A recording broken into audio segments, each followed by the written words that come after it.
I can still see it in my mind like a photograph. The moment everything shifted. The air in the office was heavy with the smell of burnt coffee and printer toner.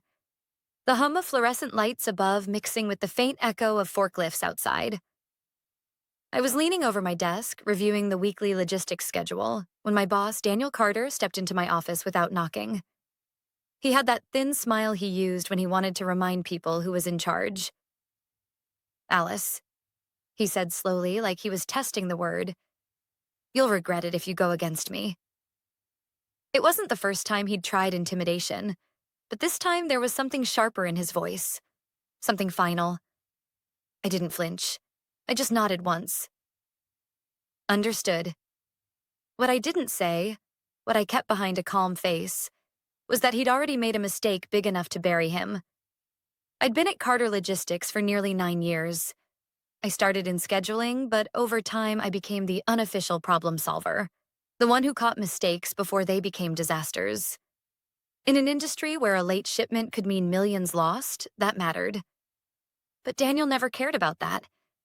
He was more interested in corner offices, big contracts, and making sure every success had his name on it.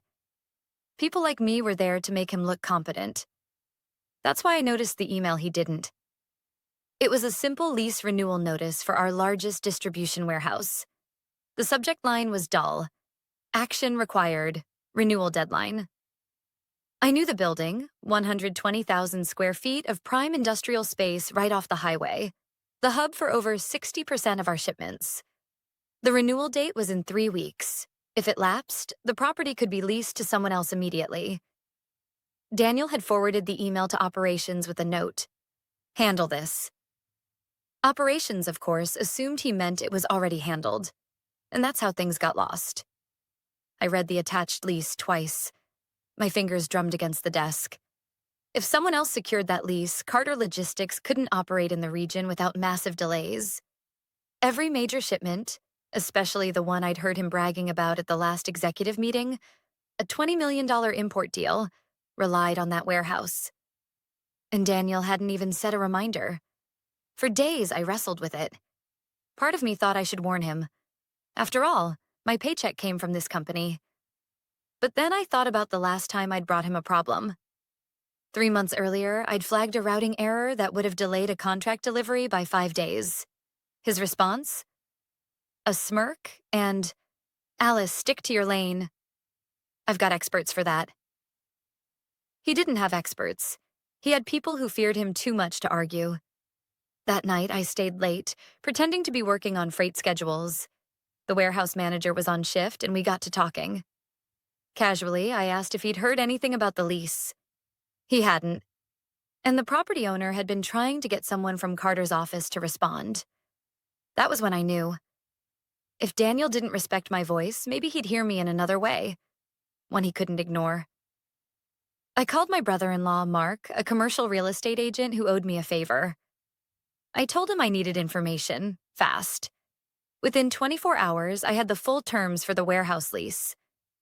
The renewal window was open, but closing in less than 2 weeks. It wasn't cheap, but it wasn't impossible. The security deposit was steep, but I had savings. The kind I'd been building quietly for years, the kind Daniel assumed I didn't have because, in his mind, I was just another replaceable cog. Mark's voice was steady over the phone. "If you want it, we can have the papers drawn up tomorrow. But once you sign, it's yours. Full control." I didn't hesitate. "Do it." The morning Daniel gave me that smirk and told me I'd regret going against him was the same morning the lease documents were delivered to my inbox. He didn't know it yet, but the building that housed his most valuable shipments was now mine.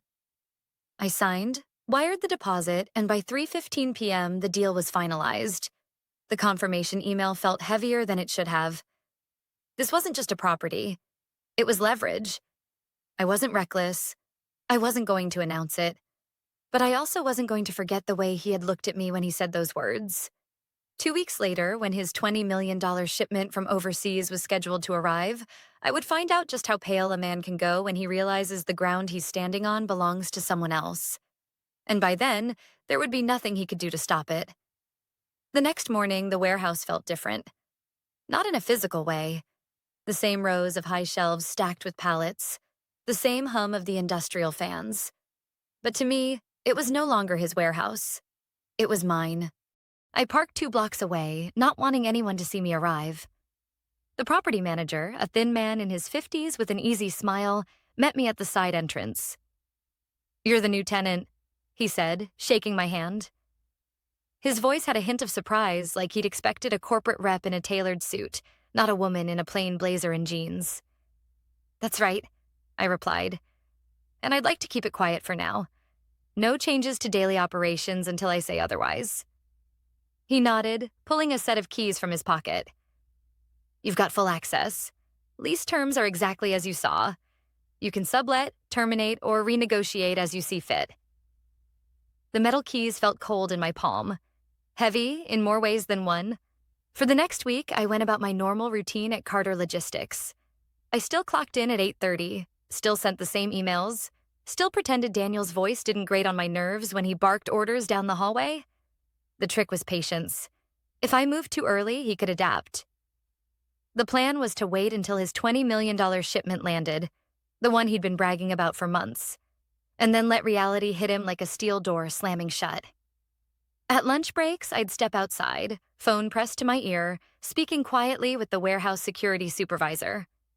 His name was Jeff, a no-nonsense man who had been guarding that property for nearly 15 years. "I'll follow whatever instructions you give me," Jeff said on our first call. "But you sure you want to play it this way? Daniel's the type to make trouble." I smiled faintly, even though he couldn't see it. "That's the beauty of it, Jeff. I'm not making trouble. I'm just enforcing my rights as the legal tenant." By Thursday, Daniel's mood was almost smug. He strode into the office that morning with a cup of coffee from the overpriced cafe downtown, chatting loudly on his phone about streamlined operations and a new era for the company.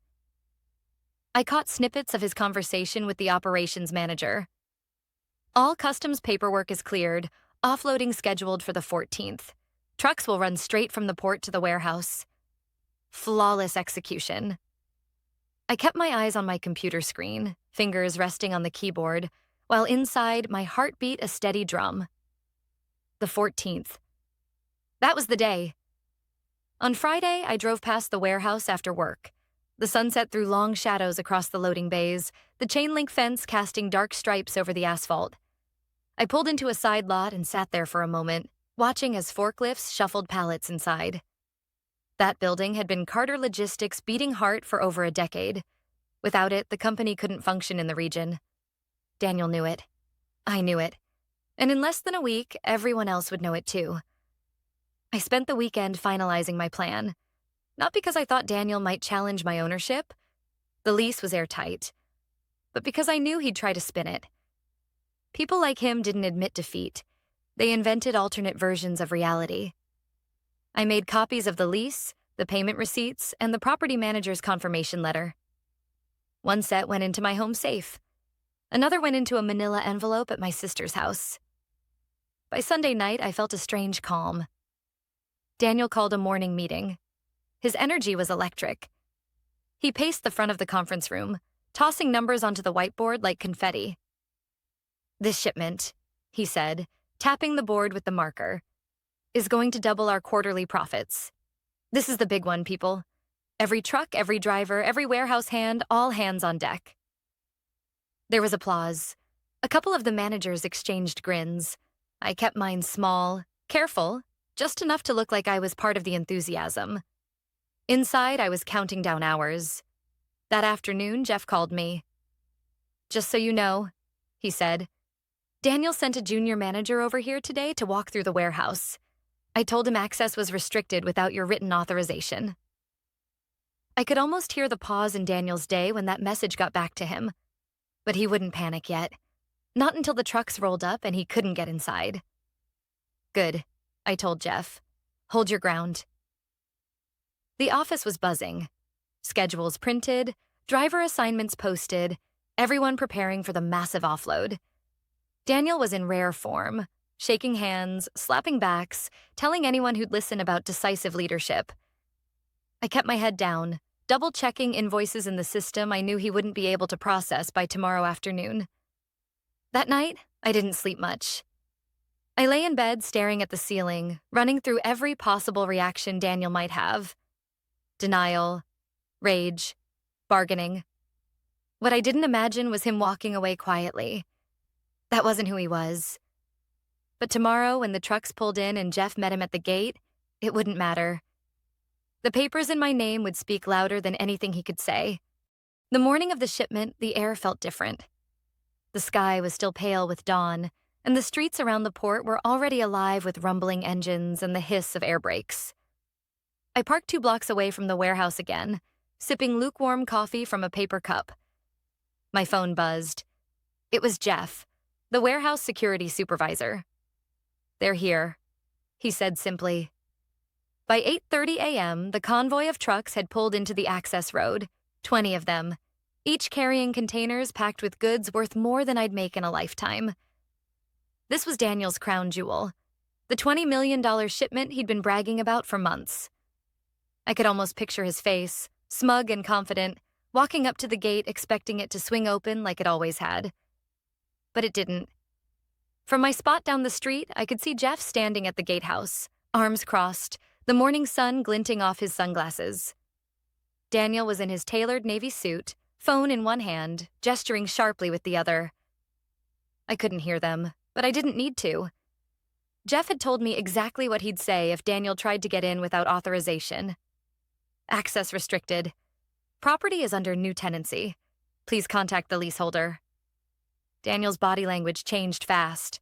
The confident stride turned into a stiff stance, shoulders squared, jaw tight. He waved his phone toward Jeff, no doubt showing him some email or company ID. Jeff didn't move. He just shook his head slowly. At 8:47, my phone rang. The caller ID read, "Daniel Carter." I let it buzz twice before answering. "Alice," he barked, skipping any greeting. "Why is my shipment being blocked at the warehouse?" I kept my voice level. "It's not your warehouse." There was a pause, like he hadn't processed the words.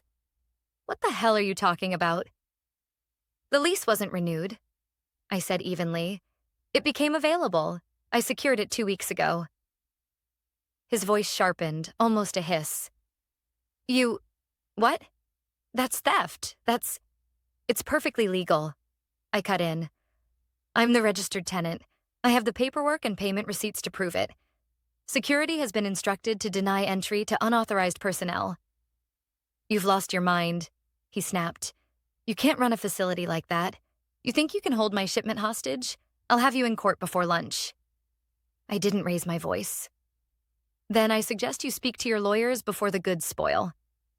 By 9:15, the tension had spilled into the office. Phones were ringing nonstop, the operations manager pacing like a man on hot coals. Word traveled fast. The convoy was stuck at the gate, drivers on the clock, port schedules being thrown into chaos. I walked into the office like it was any other day, a folder tucked under my arm. People looked up as I passed, their conversations dropping mid-sentence. Daniel wasn't at his desk. He was still at the warehouse trying to force his way in. At 10 a.m., I emailed the board of directors. Subject line: urgent. Warehouse leaseholder update. I kept it short, attaching a scanned copy of the signed lease, the payment confirmation, and a notarized statement from the property manager. The body of the email simply read, "For clarity, the warehouse in question is under my legal tenancy. All access decisions are in accordance with the signed lease agreement. I have informed Mr. Carter of this on multiple occasions. Please advise on next steps."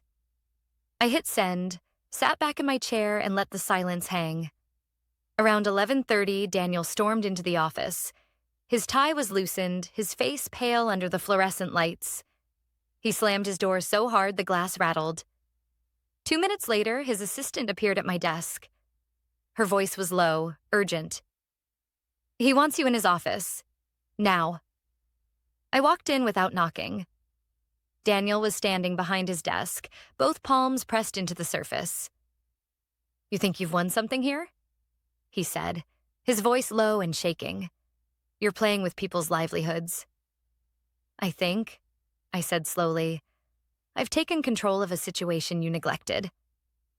If you'd read the renewal notice, we wouldn't be here. He pointed a finger at me. This isn't over. I will bury you for this. I met his eyes. You already tried burying me. This is me digging out. By mid-afternoon, the board had responded. A short, clipped email.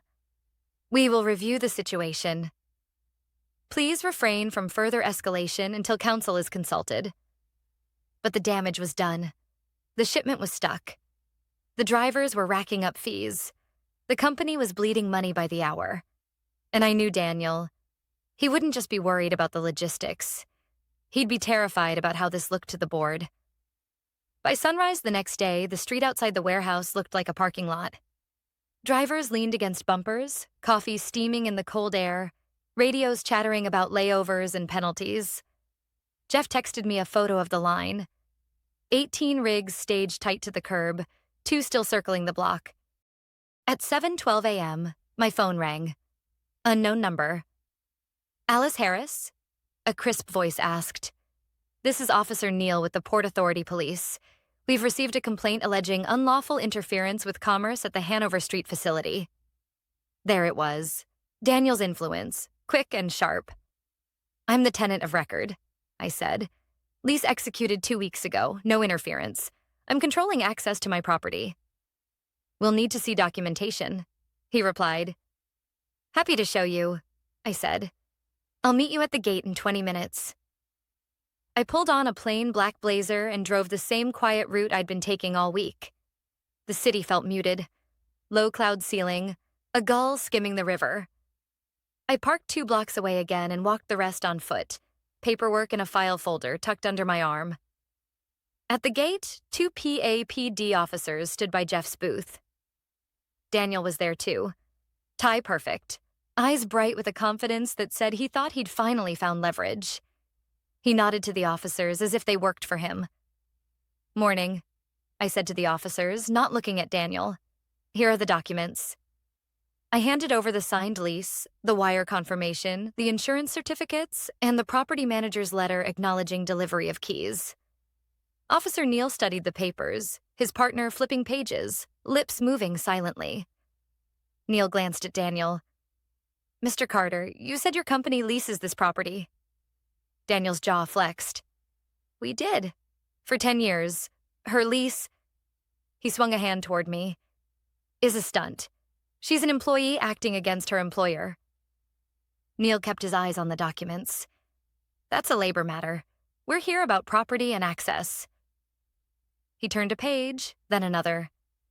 Everything appears in order, Ms. Harris. Daniel's voice dropped into a hiss he thought the officers couldn't hear. You realize you can't operate a warehouse, right? You don't have staff, certifications. I don't need to operate it to control entry, I said evenly. But if you'd like access, we can execute a short-term sublease with standard rates and indemnities. For a heartbeat, his face went still. Pride versus pragmatism. He picked pride. Not a chance, he said. I'm not paying you to enter a building I've paid for a decade. Then you're welcome to petition the court, I replied. Until then, my security will follow my instructions. He turned away, phone already at his ear. Get legal, now. Jeff gave me the smallest nod, the kind you make when you know you're about to ride out a storm. By 10:05, the next front hit. A white SUV rolled up with city inspections stenciled on the door. 2 inspectors stepped out, one with a clipboard, the other with a small case. Complaint of safety deficiencies, the lead inspector said. We'll need to do a walkthrough. Daniel leaned in, smooth as oil. Thank you for coming. We've had concerns for months. I didn't bite. Of course, I said to the inspector. I'm the tenant. I'll accompany you. Jeff keyed us in. The warehouse smelled like dust and cold metal. We walked the perimeter, eyewash stations, emergency exits, sprinkler risers, while forklifts sat silent like sleeping animals. The inspector's flashlight beams skimmed caged ladders and exit signage. Exit sign bulb out by dock 3, he said to his partner. Click. Eyewash tag expired last quarter. Click. Spill kit needs replenishment. He looked at me. Minor issues. Correct today. Send photographic proof. No citation. I nodded. We'll fix them by noon. Outside, Daniel tried to read the inspector's face. He didn't find what he wanted. The SUV pulled away. I called a mobile safety vendor and had replacement bulbs, eye wash cartridges, and spill kits delivered within an hour. Jeff installed the bulb himself while I knelt on the concrete swapping the eye wash canister, fingers numb from the cold water. We took photos with timestamps and emailed them in. The inspector replied 2 minutes later. Received. No further action. At 11:31, a courier appeared at my gate with a thick envelope addressed to me. Carter Logistics, Inc. v. Alice Harris. Emergency motion for a temporary restraining order. Of course. I scanned quickly. The motion argued I'd misappropriated proprietary information, interfered with business relations, and acted in bad faith. There was a hearing set for 2 p.m. Judge Morales, Department 24. I texted my attorney, Priya, TRO at 2 p.m., sending PDFS now. Her reply came fast. On it. Meet me at the courthouse at 1:30. Bring originals. I sent Jeff a brief instruction. Keep drivers updated. Hand out bottled water from the pallet we'd bought. Keep the tone calm. And Jeff? I added. If anyone gets heated, call me first.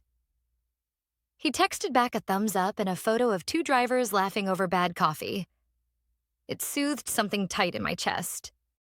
At 1:27, I walked into the courthouse with my folder pressed tight to my side. The hallway outside Department 24 was full of that particular tension you only feel in public buildings. People clutching papers, voices kept low by unspoken rules. Priya arrived in a navy suit and sneakers, efficient as always. Judge Morales is fair, she said. He'll want clean lines. Are you the tenant?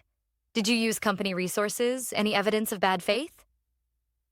Lease, personal funds, off hours, I said, handing her the originals. I also offered a sublease this morning. He declined. Priya's eyebrow flicked up. Perfect. That goes to mitigation. Inside the courtroom, Daniel sat at counsel table with 2 lawyers I didn't recognize. He didn't look at me as we took our seats. The hearing was brisk. Daniel's counsel led with righteous urgency. $20 million shipment, irreplaceable timelines, an employee weaponizing a technicality. When it was Priya's turn, she spoke like she was threading a needle. Your Honor, Ms. Harris is the lawful tenant. She paid with personal funds. She has not disclosed proprietary information, and she offered a reasonable, industry-standard sublease this morning that would have allowed access while the parties negotiated. Carter Logistics declined. Judge Morales steepled his fingers. Mr. Carter, did your company renew the lease? Silence. His counsel answered instead. There was a misunderstanding. Did you renew it, yes or no? No, Your Honor. And did you decline the sublease offer? A beat. We did. The judge sighed. The court will not issue extraordinary relief to fix a problem of your own making. Motion denied without prejudice. He rapped his gavel lightly. Set a case management conference for next week. I strongly encourage the parties to resolve access via a temporary agreement. We filed out. In the hall, Daniel finally looked at me. The confidence was thinner now, stretched over something brittle. You think a denied motion means you've won? He said quietly. You don't know who you've picked a fight with. I kept my voice level. I didn't pick a fight. I signed a lease you ignored. I've given you 2 off-ramps. You chose neither. His jaw worked. You'll regret this. I almost smiled. You already said that. Back at the warehouse, late afternoon light slanted across the yard. Drivers shuffled, engines idled. I gathered the managers from the trucking company in a small semicircle. I spoke plainly. I will authorize unloading under a 72-hour temporary access agreement. Standard rates, liability on your carrier. My counsel will email documents in 30 minutes. You'll be paid by Carter Logistics. Your time will be counted. No one leaves unpaid for waiting. Men and women whose schedules lived and died on paper nodded. It wasn't victory. It was relief shaped like a plan. At 5:22, my email pinged. The board's chair. We saw the ruling. We need to talk tomorrow at 9 a.m. Bring your documentation. I closed my laptop and leaned against the cool metal of the gatehouse, the day's noise washing over me. Diesel, chatter, the slow clank of a chain. I should have felt triumphant. I didn't. I felt tired and awake and very aware of how many people had been dragged into a fight that could have been avoided by a single calendar reminder. I looked down the line of trucks and thought about the drivers, about Jeff changing a light bulb without being asked, about the inspector who'd chosen reason over theater, about Priya walking fast in sneakers because speed matters more than appearances. The email hit my inbox before the sun was up. Subject: Conduct investigation. Alice Harris. It was sent to all staff, not just executives, not just department heads, every single person with a Carter Logistics email address. I clicked it open. Daniel had written it himself. The language was cold, formal, and calculated. An employee of this company has engaged in actions detrimental to our operations, including interference with a critical shipment and misappropriation of business opportunities. While the matter is before legal review, please direct all questions to management. He hadn't needed to name me. He put it right there in the first paragraph. My name in bold. By 6:10, my phone was lighting up. Calls from coworkers, texts from people I hadn't spoken to in months. Some messages were sympathetic, others less so. What happened? Why would you do this? I knew this was coming. The smear. The attempt to make me look reckless, disloyal, dangerous. If he could turn enough people against me, the board might find it easier to cut me loose and make me the scapegoat. By the time I walked into the boardroom at 9, the temperature in the company felt different. The quiet nods I used to get in the hall had been replaced by sideways glances, whispered conversations that stopped when I passed. Richard Miller, the board chair, was already seated at the head of the table. He gestured for me to take the seat opposite him. Daniel was there, 2 chairs to my right, leaning back like he'd just finished telling the winning joke at a party. Ms. Harris, Richard began. You've seen the email. Yes, I said, my voice steady. We need to hear your account before we determine next steps. I placed a neatly organized folder on the table and slid it toward him. Every document you need is in there. Lease agreement, payment confirmation, insurance certificates, inspection clearance, and a copy of the sublease offer I made to Mr. Carter. It also includes the court's denial of his TRO request.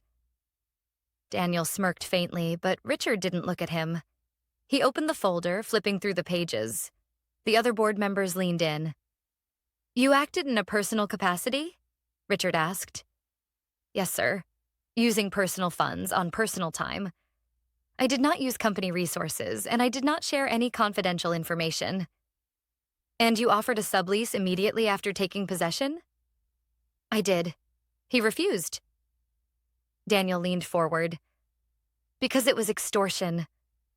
It was market rate, I said, turning to face him fully. And it would have allowed the shipment to proceed on schedule. Richard raised a hand. Enough. We're not here to rehash personal animosity. We're here to decide if Ms. Harris violated her employment terms. The head of legal, who had been silent until now, cleared her throat. We've reviewed the documents. There's no evidence Ms. Harris acted unlawfully. The warehouse was not under lease by Carter Logistics at the time of her signing. All filings are in order. A low murmur went around the table. Daniel's jaw tightened. Richard sat back, steepling his fingers. Then the question becomes, is it in the company's best interest to continue under the current leadership structure? For the first time, Daniel's confidence cracked. This is absurd. Mr. Carter, Richard said sharply, you neglected to renew a critical lease, jeopardized a major shipment, attempted to bypass the legal tenant, and circulated an internal memo naming her as a liability before this board reviewed the facts. Silence. Richard turned to me. Ms. Harris, the board recognizes your role in preventing further damage. We'd like to offer you a formal position overseeing property and compliance strategy. Direct report to the board. Would you accept? I nodded once. I would. on the condition that my name is cleared with the same visibility as it was accused. By noon, a second company-wide email went out. Subject: clarification regarding warehouse lease.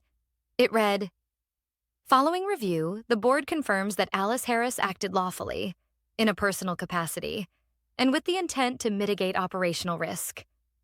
She will be assuming the role of Director of Property and Compliance Strategy, reporting directly to the board. We thank her for her diligence and professionalism." The replies started almost instantly. "Congrats," from some. Didn't see that coming from others. The tone in the office shifted again. Daniel's departure wasn't dramatic. No shouting, no thrown objects.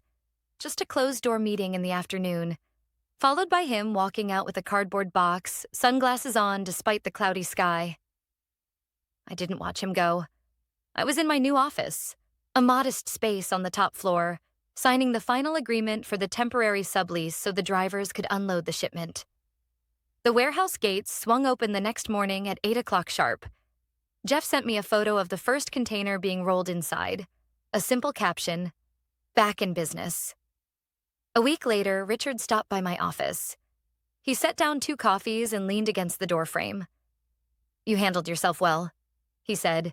"Better than some of us expected." I smiled faintly. I didn't set out to win. I just refused to lose on someone else's terms. He nodded. Sometimes that's all it takes to change the game. I never saw Daniel again. I heard he took a job with a smaller competitor out west. Maybe he learned from what happened. Maybe not. That wasn't my concern anymore. What mattered was that I had a seat at the table now. And not because someone gave it to me out of pity or politics, but because I earned it. The lesson? In business, people like Daniel count on silence. They count on you accepting the scraps you're given. But sometimes the smallest overlooked detail, a date on a lease, a clause in a contract, can be the lever that moves everything. And when you find that lever, you don't just hold it. You use it.